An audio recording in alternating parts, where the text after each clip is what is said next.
Bienvenidos a Temporada de Luciérnagas, una serie de conversaciones profundas con personas que han logrado iluminar su entorno. Esta es una invitación para que cada uno de nosotros encuentre esa chispa interna para aprender a brillar desde la autenticidad. Soy Lina y en cada episodio emprenderemos un viaje para explorar las historias de personas que han encontrado su luz y la han compartido con los demás. Las luciérnagas nos recuerdan que en los momentos más oscuros es cuando más podemos brillar e iluminar a otros. Bienvenidos a Temporada de Luciérnagas.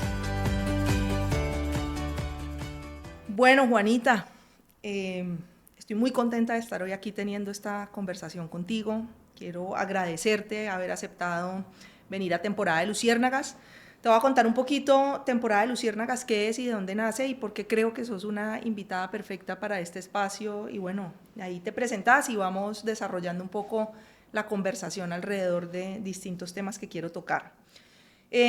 Temporada de Luciérnagas nació de como una búsqueda personal. En algún momento de mi vida me hizo falta sentir un poquito más de corazón acá, de calorcito en el corazón, y dije yo, bueno, en medio de esa búsqueda llegué a la metáfora de la luciérnaga y me pareció preciosa, porque yo he tenido siempre como un sesgo un poco por la importancia de la búsqueda en los procesos personales y del entendimiento de la propia historia de vida de cada persona. Y realmente yo creo que la única manera en que uno puede encontrar esa luz personal es entendiendo su propia historia, reconciliándose con ella. Y tal vez eso me pareció que era tan afín a la metáfora de la luciérnaga que el podcast, nombrarlo Temporada de Luciérnagas, me pareció bacanísimo y ahí empezó ese sueño. Entonces converso acá con personas que yo creo que han encontrado esa luz personal, pero que no se han quedado en ese encuentro, sino que están de alguna manera compartiendo esa luz personal con los otros. Y yo creo que tu trabajo en la silla, lo que tratas de plasmar ahí, tiene mucho que ver con eso. Entonces te agradezco estar hoy aquí sentada conmigo y bienvenida a Temporada de Luciérnagas. No, gracias y qué honor que me invites, divino el concepto y amo las luciérnagas, siempre me han parecido unos animales muy particulares y cuando estaba chiquita con mis hermanos los cogíamos Tarritos. en tarritos, en botellas, como para iluminar, eso nos parecía lo máximo. Entonces, sí, y que ya casi no se ven, ¿no? Ya casi no se ven. De hecho, ha habido como estudios que muestran que hay preocupación sobre la sostenibilidad de las luciérnagas a largo plazo. Entre más ciudades hay y más luz hay, es más difícil verlas. Yo tengo un tío biólogo que ha estado muy metido con temas de naturaleza y él tiene una reserva natural en Jardín, Antioquia, y ha descubierto varias especies de luciérnagas allá en Jardín y pues bueno, con él ha estado botando corriente alrededor de eso también, pero es bien bonito. lindo. Qué chévere. Te contaba ahorita que estuve hace poco en Japón y en Japón las luciérnagas tienen también un significado bien bonito y hay momentos del año en donde la gente va a ciertos lugares donde llegan simplemente a observarlas. Entonces me pareció también súper bonito ahorita que estuve allá poder ver eso. Bueno, Juanita, yo empezaría un poco por el comienzo, ¿no? Contame un poquito de quién es Juanita León o cómo te definís vos y por qué esa definición de quién sos te tiene hoy en el lugar en el que estás. Uy. Difícil porque, claro, hay muchas formas de definirse a uno mismo. Creo que yo me definiría como una periodista, creo que eso es algo que me define mucho, que yo realmente amo el periodismo, o sea, desde muy joven, como que sentí que esa era mi vocación, que escribir, hablar con otros, era mi vocación. Creo que también soy una aventurera, me encanta tener una vida poco predecible, me encanta que tengo muy pocas rutinas, que mis días se parecen muy poco entre sí, eso. ¿Por tu trabajo o en general es así? En general siempre ha sido así mi vida, un poco salida del molde, como muy diversa. Creo que soy una buena amiga, y creo que soy como básicamente una emprendedora, como que toda la vida me ha encantado hacer proyectos, crear cosas, inventarme nuevos proyectos. Creo que eso lo tengo muy en mi ADN y es algo que siempre me ha gustado hacer. Esa parte que mencionas de la poca rutina en tu día a día, ¿de dónde crees que viene eso? Yo crecí en una familia muy activa, o sea, creo que algo que me define a mí, pero que también define un poco a mi familia, es como que tenemos como un exceso de energía y siento que desde que yo estaba muy pequeña siempre nos sentábamos como en la mesa del comedor a hablar, no, pues a comer juntos con mis papás y mis hermanos y siempre mis papás tenían una cantidad de proyectos, ¿no? O sea, mi papá, proyectos empresariales, él es como de esa gente que ve, o sea, que ve negocios en todas partes, ¿no? Sí, emprendedor en serie. Como un emprendedor de verdad, ¿no? Como que ve, uy, no, sería muy Posibilidades. bueno hacer esto y va y lo hace. Y mi mamá era igual. O sea, era como, o sea, se le ocurrían proyectos pequeños y grandes todo el tiempo, ¿sí? Como desde que, no sé, iba a hablar con mi tía abuela que tenía 80 años y era como, no, se le cayó un diente, no vamos a ponerle caja de dientes, no sé qué cosas que de pronto otra persona diría, bueno, ya tiene 80 años, ya qué importa, pero no, Sí. hasta proyectos como sociales mucho más grandes o proyectos empresariales, ¿no? Entonces siento que yo crecí en una familia en donde el tiempo que pasaba entre una idea y convertir esa idea en un proyecto era muy corta. Ujú. Y entonces a mí siempre me pareció posible que, pues, que si uno tenía una idea y le parecía chévere, pues uno la hacía. Y me parecía normal. Y creo que fue solo cuando crecí que me comenzó a parecer que a otra gente no le parecía normal. Nosotros hicimos, bueno, después te puedo contar más cosas No, o dale, sigo. seguí, seguí, Ah, seguí. bueno, nosotros cuando yo estaba en la universidad creamos con unos amigos un proyecto que se llamaba Opción Colombia, Ajá. que era, eh, que consistía en mandar a estudiantes de las universidades a trabajar en los municipios durante 6 meses y después volver a la universidad y retroalimentar a la universidad sobre eh, qué cosas de la educación no se ajustaban a la realidad, ¿no? Como con una idea de verdad que la universidad fuera más relevante. Y bueno, mandamos 3.000 estudiantes, estábamos 300 universidades en eso, o sea, fue un mega proyecto. Y cuando yo dirigí esta fundación, hicimos como una gran evaluación de impacto. Y yo me fui por muchos lugares del país, entrevistando a los alcaldes, entrevistando con los que trabajábamos, entrevistando a los estudiantes, entrevistando a las comunidades.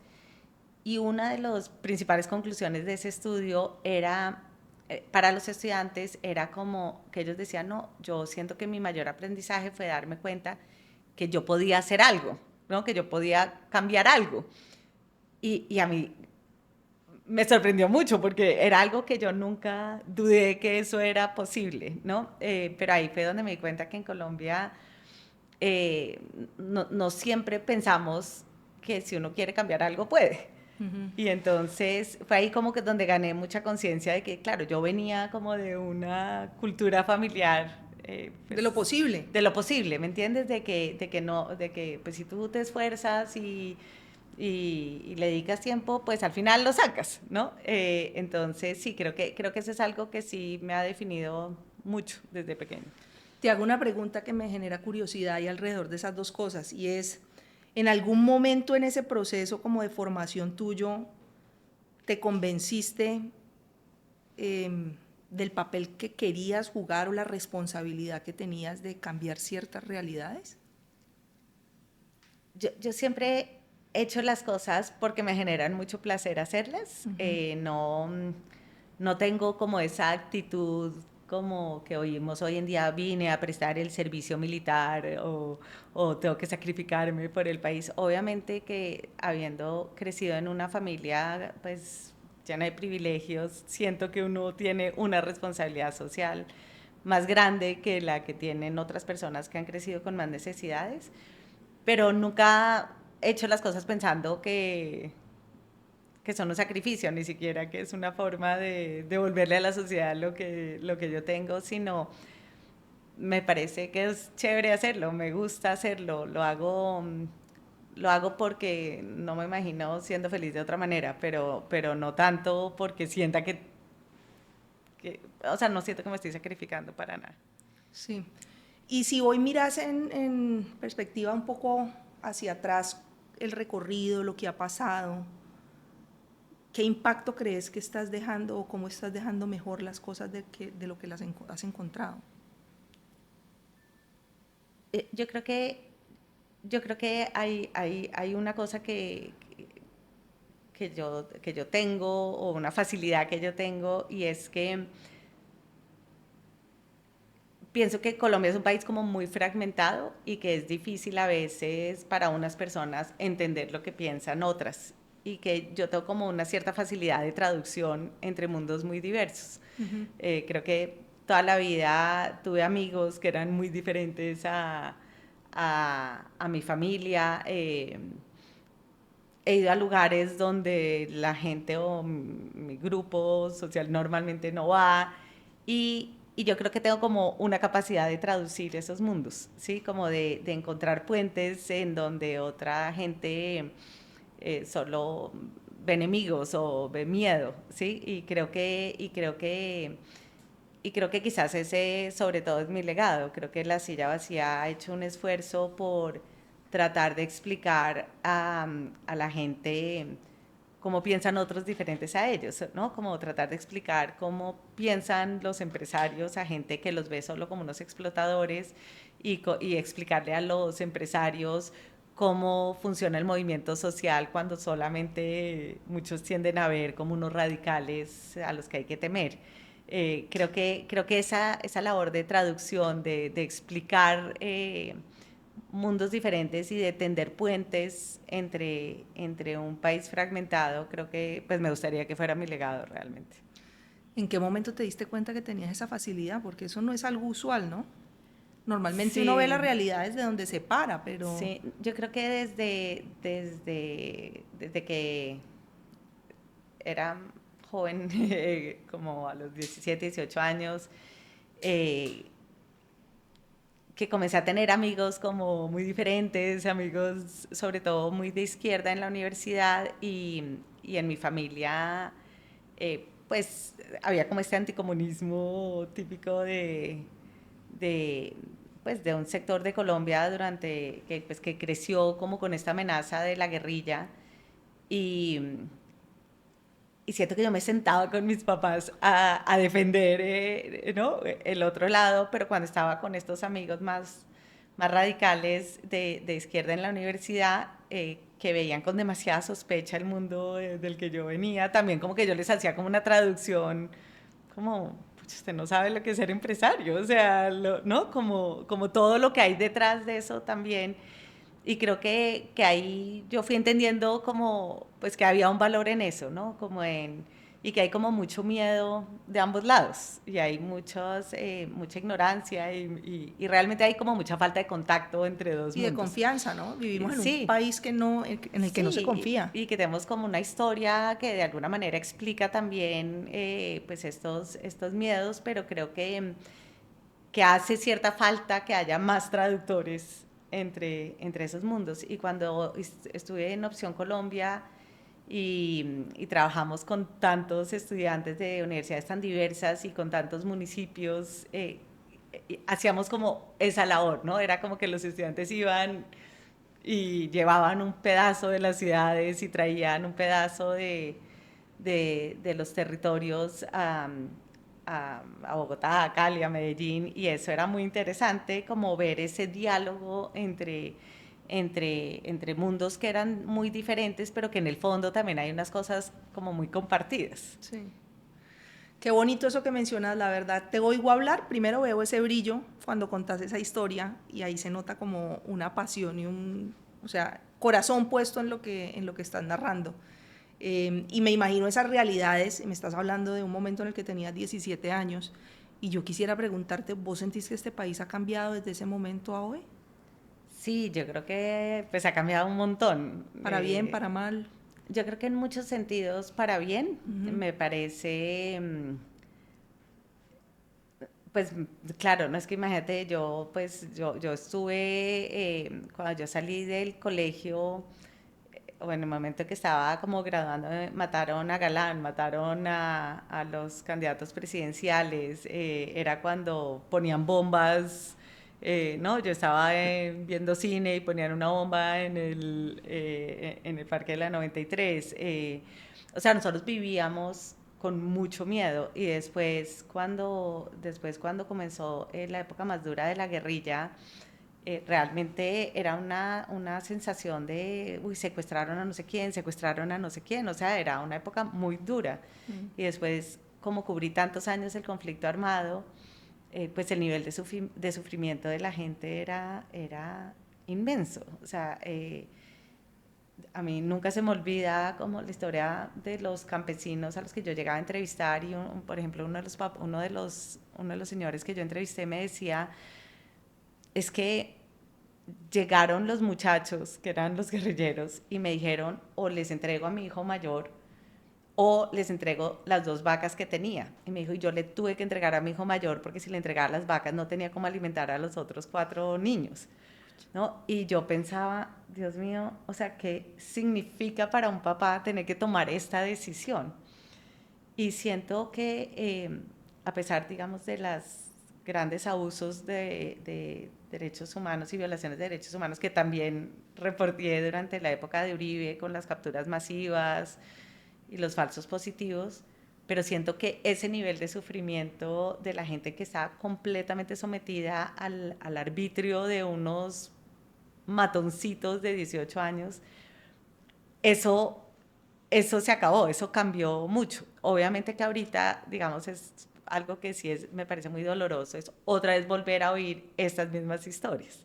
Sí, creo que como que después del proceso, después de la seguridad democrática, en donde realmente muchísima gente dejó de sufrir el control represivo de la guerrilla y de los paramilitares, después del acuerdo de paz que finalmente habíamos logrado más o menos tratar de pasar la página, volver otra vez a oír esas historias. A mí cuando el periodista que cubre el conflicto llega a decirme quiero ir a hacer esta historia de estas comunidades confinadas en el Chocó, yo soy como, no, o sea, hice esas historias hace 20 años. No puede ser que otra vez volvamos a eso, pero creo que aún volviendo a eso y con el retroceso que hemos tenido en términos de la seguridad, creo que hay menos gente hoy sometida, digamos, al poder armado que lo que había en los años 2000. Entonces creo que en eso hemos mejorado. Y creo que hoy yo creo que hoy mucha gente se siente más empoderada para poder opinar lo que pensaba que lo que había antes. Creo que la gente está hoy más educada que hace unos años. Entonces creo que hay mayor conciencia sobre el medio ambiente, ¿no? Entonces creo que en muchas cosas hemos mejorado. Creo que hemos empeorado en como el nivel de pugnacidad política, como que siento que ese discurso de pues muy de odio y de resentimiento. Si no estás conmigo, estás contra mí. Sí, yo siento que eso, yo siento que el nivel de conversación pública se ha vuelto más duro, más confrontacional, pero también creo que en parte eso es porque hay unas voces que hoy se sienten más legitimadas para hablar que antes no se sentían porque eran demasiado asociadas a la guerrilla. Y hoy ya sin esa presencia como tan grande de las FARC, hay gente que puede expresar como un nivel de resentimiento que puede ser válido por sus propias historias que antes no se oía. Y eso nos hace muy incómodos, ¿no? Nos pone en una situación más difícil, pero creo que eso también es bueno, ¿no? Como que creo que hay cosas de las que tenemos que conversar que antes no conversábamos. Claro, mi pregunta cuando mencionas eso es cómo tramita uno ese proceso de madurez en una sociedad y que no exacerbe situaciones como las que estamos viviendo hoy en día. Hablaste ahorita que vos te graduaste de la universidad en la época del asesinato de Luis Carlos Galán. Acaban de matar a un candidato presidencial. Sí, Entonces dice uno... No, lo de Miguel Uribe fue, y además yo lo entrevisté esa mañana en el evento de Harvard y MIT. O sea, creo que fue la última entrevista que él dio en vivo.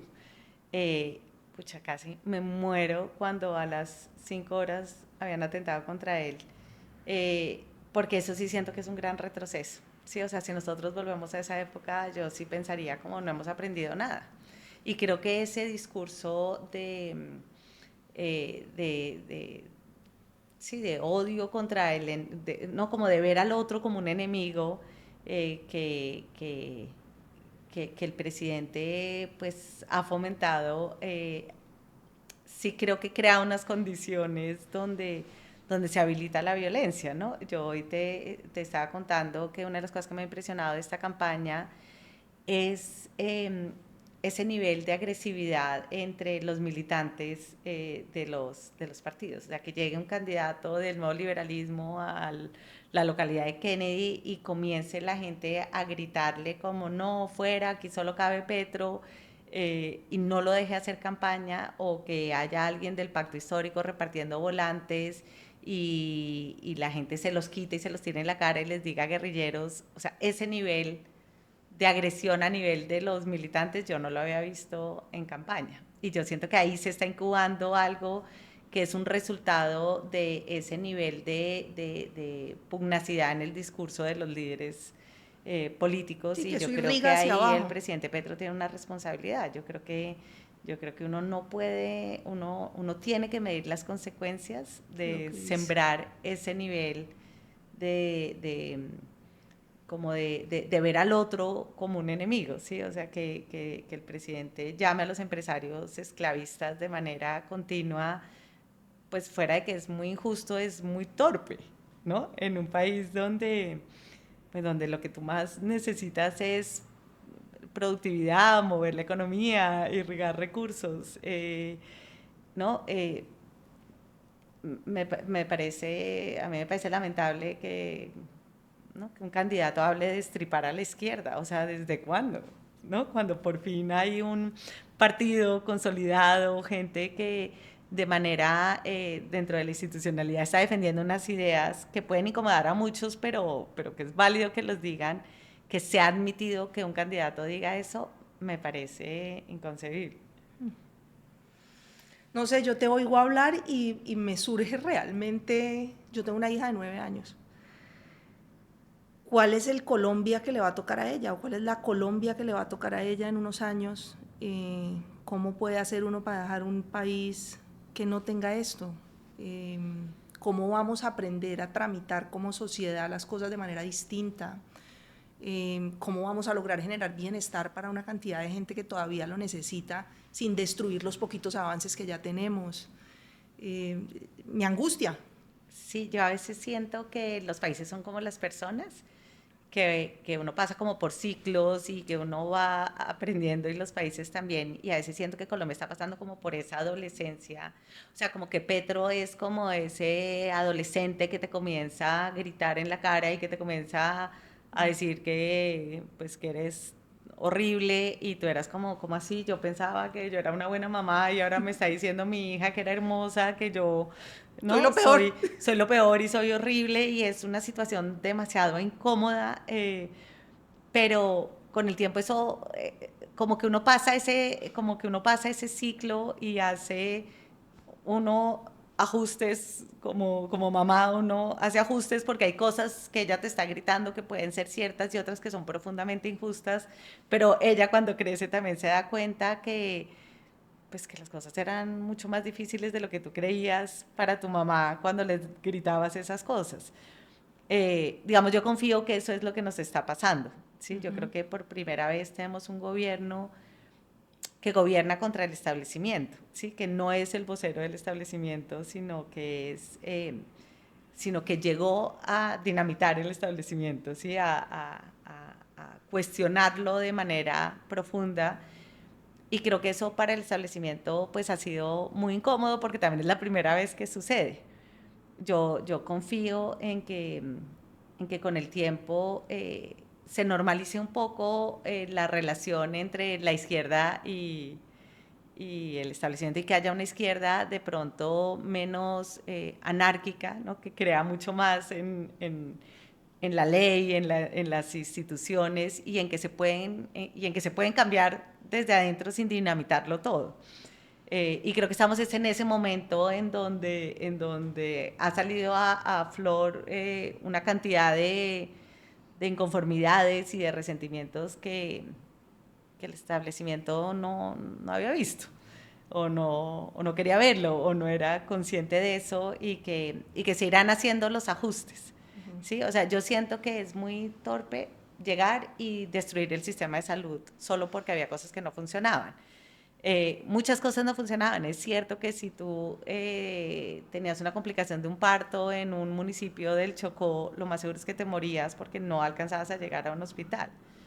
Pero realmente vale la pena destruir todo un sistema para arreglar eso, sobre todo, que es lo que yo le reprocho a Petro, sobre todo es lo, eh, an, lo antiguas que son sus ideas, ¿sí? Y es que yo siento que con la tecnología tú podrías llevar telemedicina a las zonas alejadas. Si de verdad tú tienes un compromiso con eso, lo cual es muy bueno. O sea, tú puedes llevar gente con un iPad a un sitio de Chocó y tener al mejor médico de la clínica Mayo, si quieres, dándole el diagnóstico. Eso te cuesta menos que destruir todo el sistema y tratar de construirlo desde cero sin tener un reemplazo, porque lo que le pasa mucho a este gobierno es que destruye cosas sin tener el reemplazo, ¿no? Y eso me parece que es muy irresponsable. O sea, el nivel de sufrimiento de la gente hoy con el tema de la salud es demasiado profundo. Brutal. Sí, y ahí es donde yo me pregunto, listo, yo todo esto que mencionas de unos procesos necesarios en donde tenemos que reflexionar sobre, como sociedad, sobre las cosas en las que realmente podemos estar mejor, eso me parece válido, pero yo siento que somos un país con una cantidad de retos todavía y cómo vamos a salir, por ejemplo, del problema de la salud, cuando hemos estado durante los últimos 3, 4 años tratando de destruir algo que, si bien no era perfecto, funcionaba bien. Y así te puedo mencionar unas cuantas cosas más. Entonces, no sé, no dejo de preguntarme, ¿vamos a tener país para construir después de esto? Sí, pues yo no soy tan trágica, la verdad que a mí me parece que sí, que el sistema de salud va a ser difícil de reconstruir, pero creo que si tú actualizas la UPC y le destinas los recursos que se necesitan, si tú traes de nuevo una tecnocracia que ayude a reconstruir el sistema, eh, y en todo caso incorporas ciertos aprendizajes, por ejemplo, de lo de los equipos básicos de salud, que hoy en día yo siento que hay demasiado. Nosotros hicimos ahorita un reportaje sobre los equipos básicos de salud que están yendo a las casas de la gente y es interesante porque acompañamos a alguno de esos equipos y la gente en algunos municipios no se lo podía creer que llegara alguien a visitarlos, Sí. alguien a tomarles la atención. De verdad, eran como, ¿en serio está viniendo un médico a tomarme la atención o a sacarme sangre? Eso les parecía como, o sea, la cara de sorpresa ya nos dice algo, ¿sí? Nunca antes alguien había ido a atenderlos. Lo que pasa es que se hace con un nivel de improvisación tal que cuando le decían a una persona, usted tiene la tensión alta y tiene que ir al hospital, pues esa persona nunca va a poder ir al hospital porque no tiene los recursos para ir, pero además cuando llega allá, ese hospital está absolutamente colapsado por la reforma mal hecha que ha hecho el presidente por decreto. Entonces al final el único rédito termina siendo político para el pacto histórico, porque al mismo tiempo hacen política mientras están haciendo eso. Sí. Entonces como que uno sí se pregunta, bueno, ¿qué tan genuina es su intención de ayudarles y qué Sí. tanto en el fondo su intención es solo reproducirse y consolidarse en el poder? Pero si uno quisiera sacar un saldo pedagógico de eso, tú puedes decir, bueno, realmente la gente no se debería tener que sorprender tanto de que alguien vaya y los visite. De pronto el tema preventivo tiene sentido, de pronto a una escala que uno puede hacerla más gradual para que funcione. O sea, ahí puede haber un saldo pedagógico. Sí. ¿Sí? O sea, yo lo que pienso es que si nosotros no tenemos un saldo pedagógico de este gobierno, realmente vamos a pues vamos a haber perdido estos 4 años. ¿Sí? Okay. Y yo pienso como que la importancia esta actitud de buscar eso. asustarse tanto y de verlo como que todo es perverso, pues no hemos entendido nada. Ya, okay. ¿Sí? O sea, uno no puede pensar que este gobierno tiene el apoyo que tiene y que uno no vea que haya algo, que uno no entienda que hay ahí. ¿Qué es lo que hay que entender? Sí, la pregunta que deberíamos estarnos haciendo es esa. Sí, que no habíamos entendido que ahora deberíamos entender. Si uno no saca ese saldo pedagógico, me parece que uno como sociedad es muy torpe. Ya. Sí. Y creo que tenés un punto. Interesante. Y mencionaste ahorita la palabra poder. Y quisiera oírte un poquito alrededor de cómo, de alguna manera, estás dedicando tu vida a explicar cómo funciona el poder.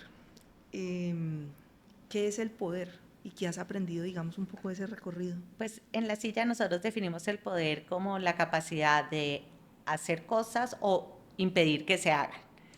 En Colombia, una de las cosas que yo he visto cubriendo el poder durante tantos años es que casi nadie tiene suficiente poder para hacer algo. Solo si eres muy obsesivo y tienes una obsesión muy profunda, eres capaz de vencer todas las resistencias para hacer algo. Porque la mayoría de gente solo tiene poder, o sea, la mayoría de gente que tiene poder solo tiene poder de vetar cosas. Y eso creo que nos protege de una dictadura o de un gobierno excesivamente caudillista, pero al mismo tiempo impide que ciertas transformaciones se hagan, porque la gente que tiene poderes para ponerte palos en el camino. Porque es un poder muy fragmentado el que tenemos en Colombia. Y yo digo a veces, bueno, afortunadamente, porque entonces llega pues un autoritario, ¿sí? Y entonces, ¿no? O sea, Petro llegó a pensar que podía gobernar por decreto, lo está haciendo en estos últimos meses, y yo siento que eso es muy antidemocrático. ¿Sí? Poner impuestos por decreto, no, eso es lo básico que uno aprende cuando estudia Derecho, es si hay algo que tiene que definir el Congreso son los impuestos, ¿no? Entonces creo que ese sistema fragmentado de poder que existe en Colombia nos protege de unos grandes abusos, pero al mismo tiempo impide que las cosas se puedan transformar un poco más rápido de lo que se hace hoy en día. Ok, aquí yo tengo una guía de cosas que me van surgiendo, y hay un tema que a lo largo de mi construcción profesional y tal vez personal, porque vengo de una familia de mujeres fuertes. Mi abuela fue la primera médica mujer acá en el Valle del Cauca, sí, qué bonito. Entonces crecí oyendo esas historias, oyendo todo lo que ella vivió. Mi mamá es una mujer bastante fuerte y de alguna manera mi proceso vital ha tenido mucho que ver también con equilibrar esas polaridades, porque si algo me han enseñado los años es que ser más mujer no implica replicar modelos masculinos, y ese ha sido, digamos, un error muy frecuente que uno ve. Y yo creo que habitar ese femenino y habitar ese masculino requiere un equilibrio. Y me surge la duda de cómo ha sido para vos ser mujer en el mundo del periodismo, cómo lo has vivido. Sí. Mira, yo también tuve una mamá como muy fuerte, muy autónoma y muy como dueña de su vida. Mi abuela paterna también era, sobre todo mi bisabuela paterna era una mujer, no sé, que cuando se murió a los 81 años estaba aprendiendo su 5º idioma, ¿no? O sea, como también como muy independiente, y entonces yo nunca crecí con una sensación de que ser mujer fuera el sexo débil o tuviera alguna desventaja frente a ser hombre, pero cuando entré a la universidad pues comencé a leer más cosas sobre feminismo y pues me volví feminista y entendí que claro que hay unas estructuras patriarcales muy profundas en lo público y en lo privado. y cuando tuve hijos fue cuando más me di cuenta que, claro, que hay hombres, mujeres y mujeres con hijos. Y que ahí sí hay unas desigualdades profundas, por ejemplo, en el mundo laboral, en términos, o sea, yo ahí como que dije, bueno, yo no voy a ir a desayunos a las 7 de la mañana porque pues uno tiene que sacar a los niños al colegio, no sé qué, y eso ya tenía un costo en la carrera. Porque pues en Bogotá las cosas comienzan a las 7 de la mañana, hay desayunos de trabajo, y si tú no vas a los desayunos de trabajo, no tienes tanto acceso a las fuentes, o si no vas, hay una cantidad de eventos que son a las 7 de la noche.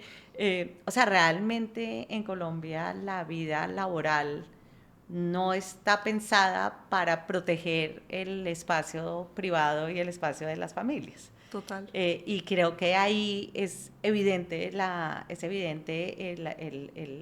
machismo, o incluso en la pareja, incluso si uno está con una persona súper avanzada, feminista, eh, pues la mujer termina siendo como termina como asumiendo muchas más labores, digamos, de cuidado del hogar Pero no solo eso. que la otra persona, incluso si no tiene esa dependencia económica.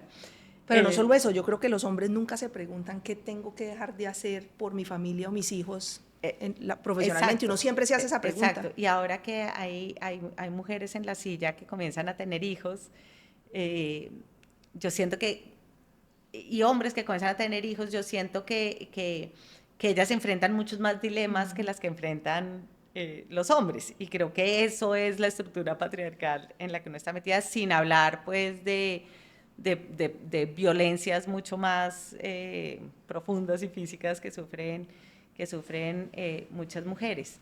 Entonces, entonces, pues yo soy feminista, soy consciente de esas desventajas. Yo personalmente no las he sufrido tanto en carne propia, porque creo que en Colombia, como es una sociedad tan clasista, creo que, creo que tener el privilegio económico que yo tengo, de alguna manera compensa como una cantidad de falencias, una cantidad, digamos, de desventajas que enfrenta gente con menos privilegios, hombres y mujeres, y más si son mujeres.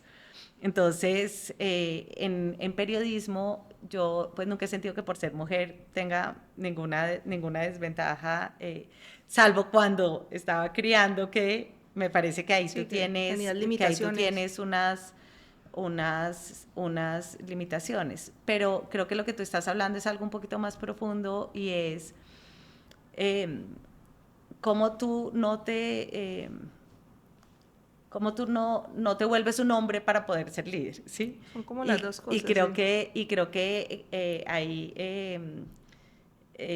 yo creo que ahí hay un reto muy grande, porque yo, sobre todo que trabajo con tantas mujeres en mi oficina, yo les digo a ellas como, hay cosas que nosotros como mujeres tenemos que aprender de cómo los hombres trabajan, sobre todo de no tomarse las cosas de manera personal. Como que a veces siento que que las mujeres tienden a asumir muchas más cosas en el trabajo de manera personal de lo que deberían, ¿no? En las discusiones, entonces yo siempre le digo a las mujeres con las que trabajo, es como, no, o sea, tú responde, o sea, eso uno tiene que aprender de los hombres, o sea, uno no se toma las cosas personales, nada en el trabajo es personal, todo es laboral, ¿no? Es racional, nada debe ser emocional en ese sentido. Pero al mismo tiempo, siento que, siento que los hombres tienen una tendencia mayor a tomar decisiones basadas en el ego, y yo creo que en eso las mujeres podemos ser más sabias, ¿sí? Podemos tomar decisiones más desde, no sé, como desde más como desde lo profundo de la misión que estás tratando de cumplir, que desde el ego y la vanidad. Eh, y siento que en eso el liderazgo femenino puede ser diferente. No necesariamente lo es, o sea, nosotras que cubrimos como tantas mujeres políticas no, la alcaldesa, pues creo que no necesariamente ellas actúan como uno pensaría que puede ser el poder más femenino de establecer la conexión, de liderar más desde la empatía que Desde la humanidad. que desde el ego, Sí. que desde el ego. Entonces, pues yo no tengo a las mujeres, digamos, idealizadas en ese sentido. Pero si me preguntas como a mí me gustaría, el tipo de líder que a mí me gustaría ser es como una líder un poco más, más de liderar a partir del ejemplo y la empatía, y menos a partir como de la imposición y la autoridad. Yo te contaba ahorita que yo empecé mi carrera profesional en lo público, y yo te digo que si algo, y hoy viendo hacia atrás, creo que yo no sentí, pues yo era pequeña, chiquita, pues 24 años, y me tocó vivir situaciones complicadas, entre ellas un jefe acosador que tuve, situaciones difíciles en medio de ese entorno de poder, y yo nunca sentí un acompañamiento de ningún tipo por parte de las mujeres que había alrededor, mayores que yo. Y hoy miro hacia atrás y yo digo, uy, qué falta me hubiera hecho a mí que muchas de las personas que estaban viendo toda esta situación se me acercaran y me preguntaran que si todo estaba bien.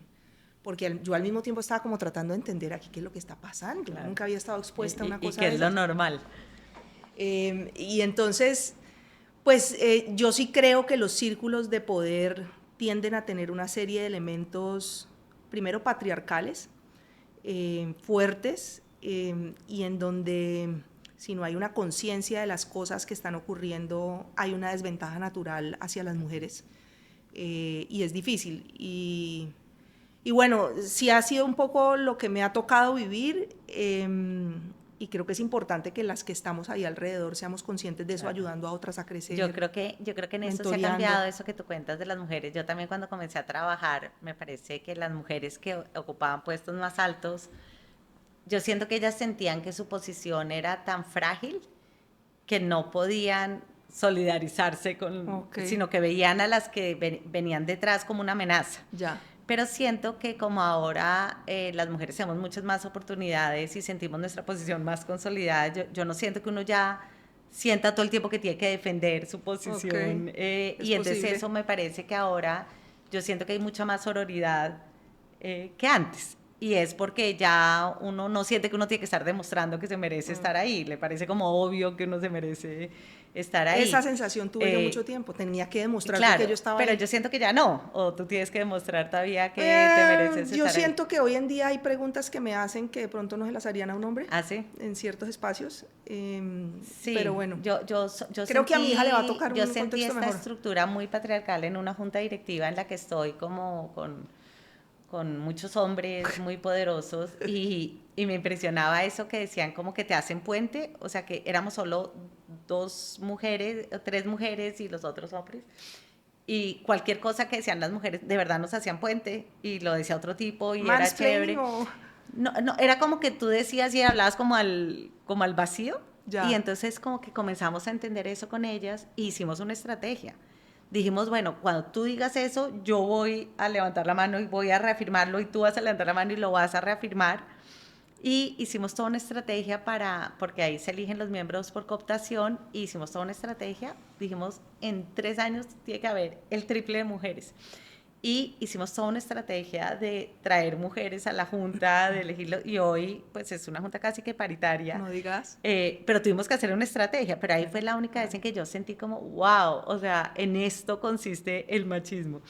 Pero siento que aprendí mucho de esa experiencia de que las mujeres, pues hay ciertas cosas que uno debería aprender, cómo es que trabajan los hombres y aprender de ellas, pero para hacerlo a la manera de uno. Okay. ¿Sí? Y hicimos una estrategia de poder, de cómo íbamos a ganar más representación y lo logramos.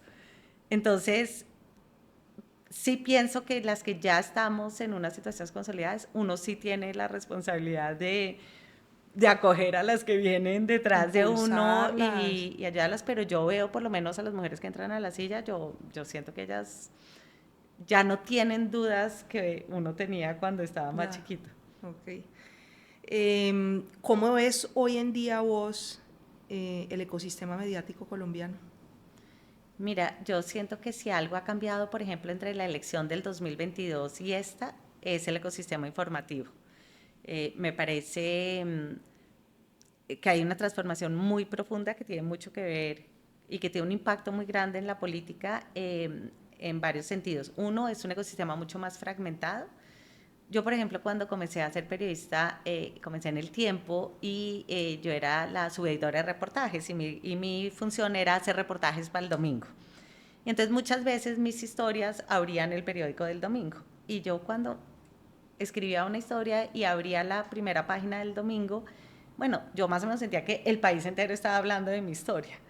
Después cuando entré a Semana, si mi historia, bueno, le pasaba al que tuviera la carátula. Si mi historia salía en la carátula, yo me sentía la persona más importante del país porque de eso hablaba el país. Esa sensación ya no la puede tener ningún periodista, porque la primera página, el concepto de primera página se acabó en sentido literal ¿Por lo digital o qué? por lo digital y porque cada persona tiene un medio diferente Ya. al de al lado. Entonces, incluso la gente que lee La Silla Vacía solo en TikTok tiene como un contenido diferente al que ve la página o al que solamente sigue hilos en Twitter o al que nos ve en YouTube. Entonces, incluso si lees el mismo medio, son audiencias fragmentadas. Ya. Pero si a esto tú le sumas el auge de los influencers y la cantidad de personas que hoy en día o sea, el 40% de las personas en Estados Unidos dicen que reciben sus noticias de influencers. Y aquí en Colombia no es menos. O sea, el 45% de los colombianos se enteran de las noticias por WhatsApp. ¿Sí? Eso quiere decir que el nivel de fragmentación de las audiencias es total. Es muy difícil tú llegarle a los colombianos. ¿Sí? Tú le llegas a un sector pequeño que son tus audiencias. ¿Eso es Entonces, bueno o malo? no, esa fragmentación de las audiencias yo creo que es malo porque nos impide tener como un terreno común de unas cosas básicas de qué es lo importante, ¿sí? Y porque cuando tú escribes la primera página del periódico o escribes la carátula de semana, tú estás sometido a un nivel de escrutinio muy grande. Pero cuando tú eres un influencer que Puedes tienes decir lo que te dé la solamente gana, sí. 160,000 seguidores, les puedes decir lo que te dé la gana, les estás diciendo lo que ellos quieren que tú les digas. Te creen, no te van a cuestionar. Le confirmas todos tus prejuicios Sí.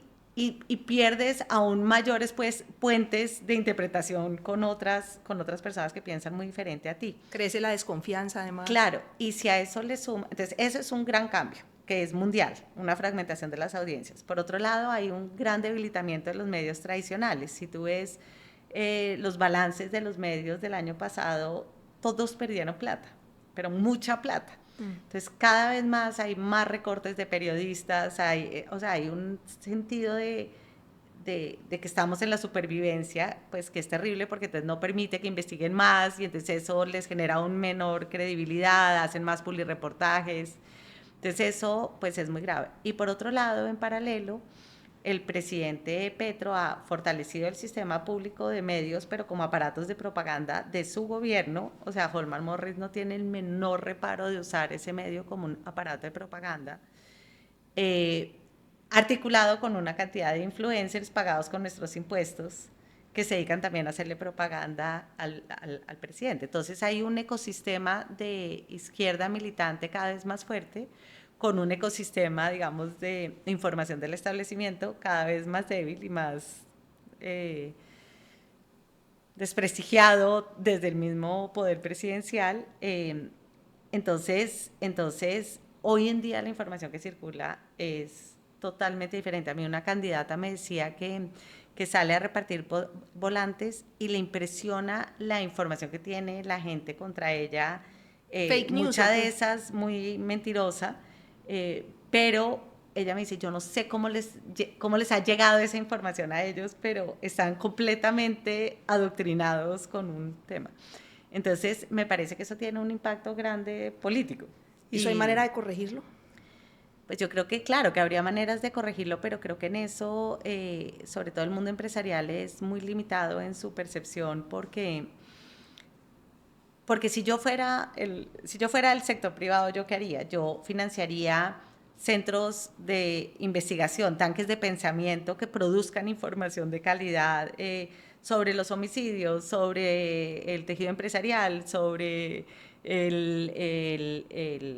los jóvenes, sobre diferentes temas. Yo financiaría institucionalmente mucho más a los medios, pero no para manipularlos, ¿sí? No pagándoles publireportajes, porque eso pues es ir en contra del periodismo, sino realmente Garantizar la entendiendo seriedad de lo el que... valor de que haya información de calidad. Y me parece que hay algunas empresas que son increíbles en eso, no sé, Bancolombia, Sura, o sea, en general los del grupo GEA me parece que son muy conscientes de la importancia de que haya unos medios fuertes. Serios, trabajando. Pero hay otras empresas que prefieren entonces es financiar al influencer para que les haga la propaganda subrepticia de sus productos. Y yo creo que ahí hay una torpeza muy grande en no entender el valor que tiene el periodismo independiente en una democracia.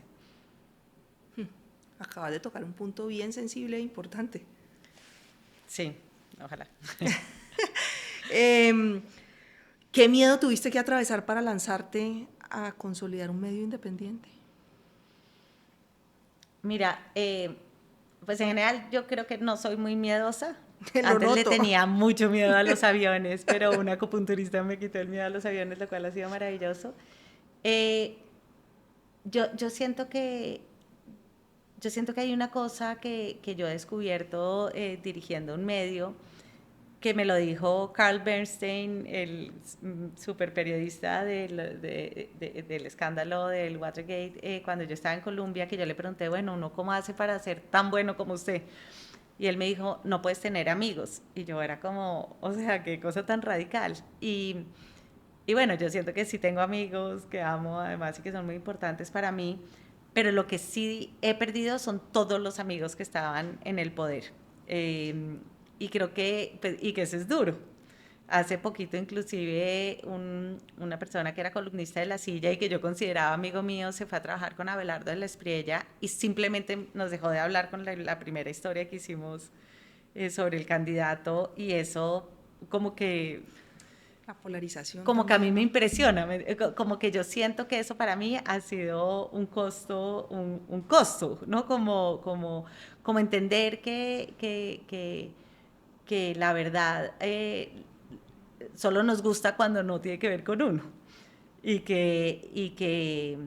entonces al principio yo siento que tuve que vencer muy rápidamente como el deseo de que me quisieran, ¿sí? De agradarle a la gente. ¿No? Como que durante todos estos años, como que he aprendido a coger cuero y a entender que, bueno, que lo que la gente dice de mí en las redes no me define, ¿no? Sino que es bueno, es lo que ¿Lo lees? dicen.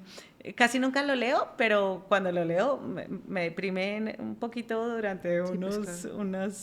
unos minutos y después soy como, bueno, pues yo nunca he escrito nada en redes, la mayor parte de la gente chévere que yo conozco nunca ha escrito nada en redes, entonces pues eso realmente es una absoluta minoría, pero creo que para realmente ser un buen periodista y ser un director de un medio independiente tienes que abandonar la ilusión de que te quiera. Fuerte eso, ¿no?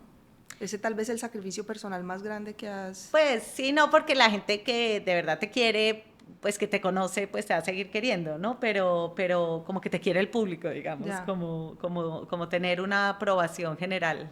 Eso me parece que, pues, que uno entiende rápidamente Renuncias a eso, sí. que tienes que renunciar a eso o si no, no puedes hacer este trabajo.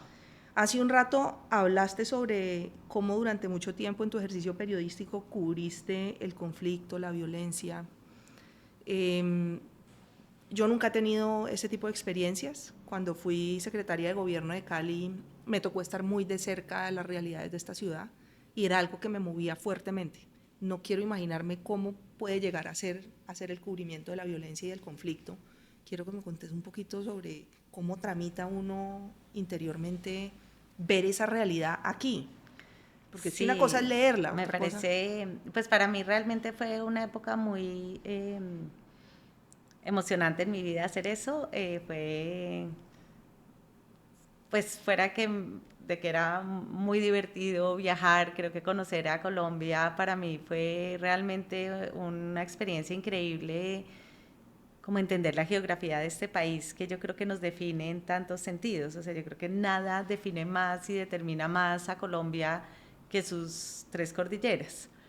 Eso lo cambia todo. O sea, Ujú. creo que cuando yo entendí eso, entendí muchas cosas de Colombia. Eh, y, y además es hermoso.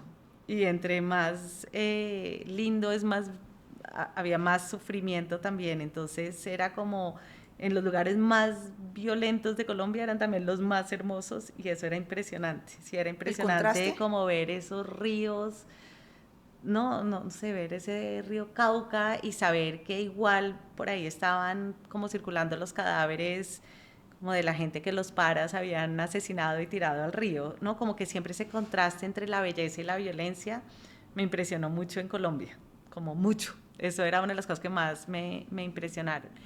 Y también ver cómo, eh, como la desolación de mucha gente afectada por la violencia. O sea, eso me, como que los ojos de la gente cuando le acaban de matar un hijo o cuando se tuvieron que desplazar son como de una sorpresa y desolación, como de que en qué momento me pasó esto, ¿no? O sea, como esa soledad de... y en las mamás siempre me impresionó mucho la culpa que les generaba no haber podido proteger a sus hijos. O sea, siento que eso las mataba por dentro, ¿sí? bueno, la culpa es algo tan, yo creo que en el momento en que uno se convierte en mamá viene como con eso, ¿no? Sí, Pero pero eso que acabas de cuando mencionar, matan a tu hijo, que obviamente no tienes tú la sí, culpa, por eso pero me... la sensación de no haberlo podido proteger era algo desgarrador. Entonces siento que todo eso a mí me, como que me da muy duro, pero al mismo tiempo me impresionaba ver la fuerza que tenía la gente. Yo me acuerdo una vez que yo llegué a cubrir en un pueblo que la guerrilla había destruido el pueblo en Boyacá y, y las mujeres estaban todas barriendo las palomas que se habían muerto de infarto Las por explosiones. las explosiones de esas pipetas de gas que lanzaban las FARC. Eh, y las palomas se habían muerto. Y las mujeres, pero es que acababa de pasar, no sé, había pasado hacía 8 horas por ahí. Y todas las mujeres estaban yendo a ponerle como sábanas a los policías muertos y barriendo las palomas muertas y arreglando como las mesetas con las florecitas, o sea, como arreglando la casa como cuando, ¿no? Como cuando pasa algo que tú te pones a arreglar la casa, a tender la Sí, cama. Y esa imagen a mí me pareció que era muy diciente de la fuerza que tenían sobre todo las mujeres en la violencia y era como que ellas conservaban lo más básico que te daba sentido a la vida en medio de una situación de mucho caos. Entonces yo aprendí como mucho de ellas, ¿no?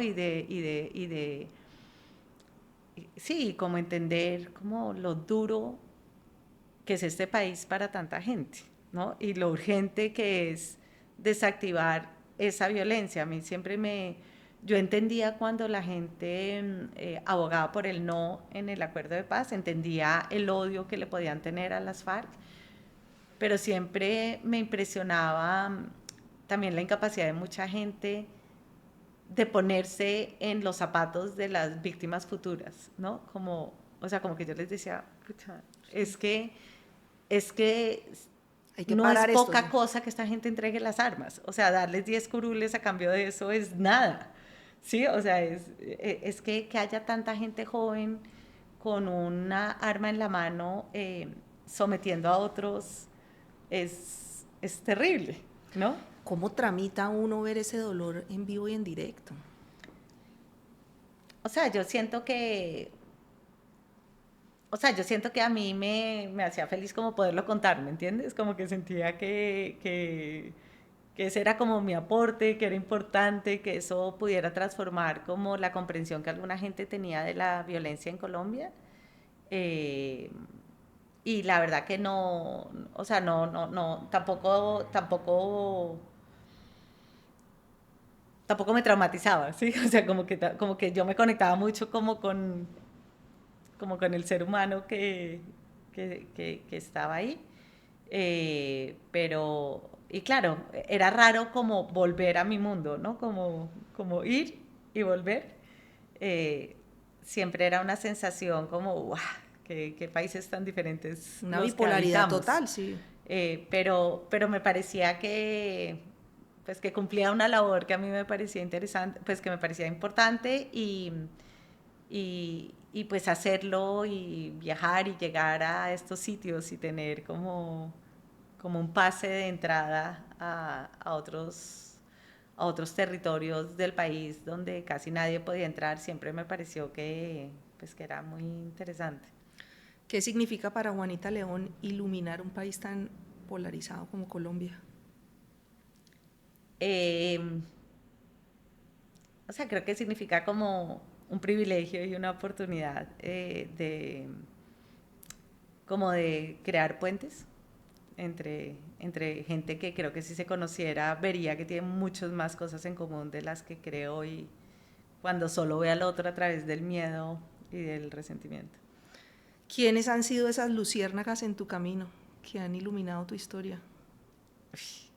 Siento que he tenido tantas, siento que he tenido unos maestros impresionantes a través de la Fundación Gabo. Siento que he tenido la oportunidad de conocer como unos periodistas que han sido un ejemplo gigantesco para mí, ¿no? Alma Guillermo Prieto, Jean-François Foyel, La conocía ella, Ryszard ¿no? Kapuczynski. Sí, o sea, como haber tenido la oportunidad de que me enseñaran cosas, pues ha sido